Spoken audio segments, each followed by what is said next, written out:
నన్ను తిట్టుకోనంటే ఒక విషయం చెప్తాను. ఏంటంటే, మనకి పక్కన వాళ్ళ లైఫ్‌ల మీద చాలా క్యూరియాసిటీ ఉంటది గదా! కుతూహలం అనమాట. ఏం జరుగుతుందా వాళ్ళ లైఫ్‌లో అని జెప్పి అంత కుతూహలం మన జీవితాల మీద పెడితే, మన జీవితాలు ఎప్పుడో బాగుపడిపోను. అది 2 విషయాలున్నాయి. ఆ కుతూహలానికి అంటే క్యూరియాసిటీకి ఎదుటోడి మీద ఎందుకొస్తది తెలుసా?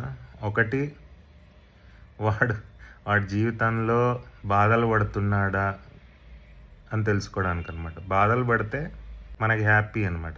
వాడు బాధపడితే మనం చూసి హ్యాపీ అవ్వచ్చు. అదొక రీజను. ఇంకొకటేంటంటే వాడు బాగుపడుతున్నాడా? వాడు బాగుపడుతున్నాడా అంటే కుళ్ళుకొని ఏడవచ్చాడనమాట. ఏడవడానికి. కుళ్ళుకోవడానికనమాట.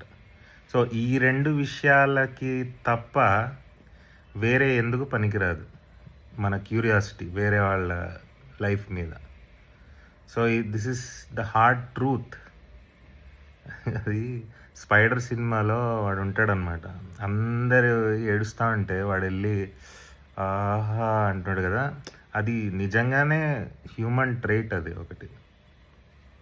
సో, తగ్గించుకోవాలి మనం కొంచెం.